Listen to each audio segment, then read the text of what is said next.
Ikaw ay nakipagsapalaran.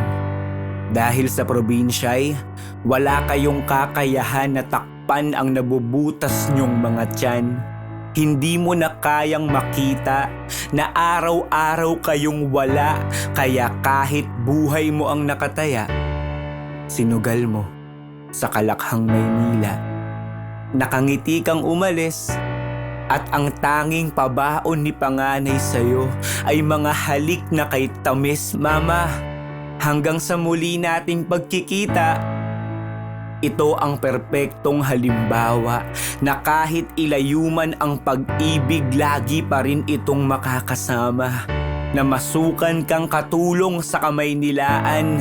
Kamaynilaan mo para anak ay di mabitawan. Nilaban mo kahit na pinanghihinaan. Pangarap mong lumaki silang may pinag-aralan, kaya hindi ka basta sumuko. Kahit na ang kapalit nito ay malayo sa malalapit sa iyong puso, dumaan ang ilang buwan, ilang taon, hanggang umabot ng isang dekada. Mga anak, mapatawad sana ang nanay, ha?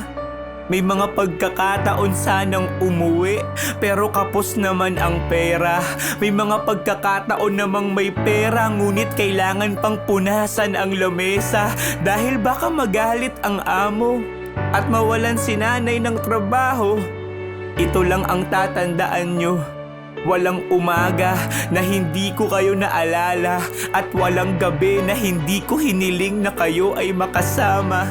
Nanay, ito ang anak mo. Hindi ko sasabihin hindi ako nagtampo dahil sa loob ng 10 taon, masakit na nakikita lang kita sa litrato.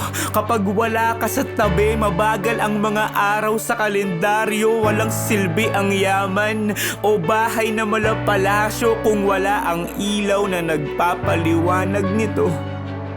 Sa madaling salita, Ma, anumang hirap ng buhay natin, mas mahirap pag wala ka. Sana ay makauwi ka na. Dahil ano pang saysay ng darating na Pasko kung wala naman ang dinidiwa nito. Ready ka na? Ready na. Ready na? Ready ka na, Sian? Okay, let's go. Si Papa. Ito na. Ito Si Papa. Anak na. Saan? Ba't wala? Ano na yung lolo niya eh. Ito po yung papa ko at saka yung Hello kapatid po, ko po. hello. Hi pa. Si Mama. Ito po yung kapatid ko, Ma'am Gretchen. Kapatid? Opo. Hello po, hello po. Miss na miss ka na nila, oh. Kaya nga po eh. Ako tuloy naiyak din. Eh syempre, hindi ka ako makapaniwala eh kung hindi dahil sa inyo po eh. Gano'n siya kaliit nung nakita mo siya huli? Umalis ako doon, is 6 years old po siya. Ganito pala siya kaliit. Alala mo si nanay? Anong itsura niya noon? Pareho pa rin? Ha? Oh, sige, yakapin mo si nanay. Anumang lalim ng sugat, kayang pawiin ng yakap. Anumang buhos ng luha, may ngiti. Pag nag-usap sa wakas ay dumating ka na. Mama, ikaw ang tanging regalong hinihiling ko na hindi na kailangang ibalot pa.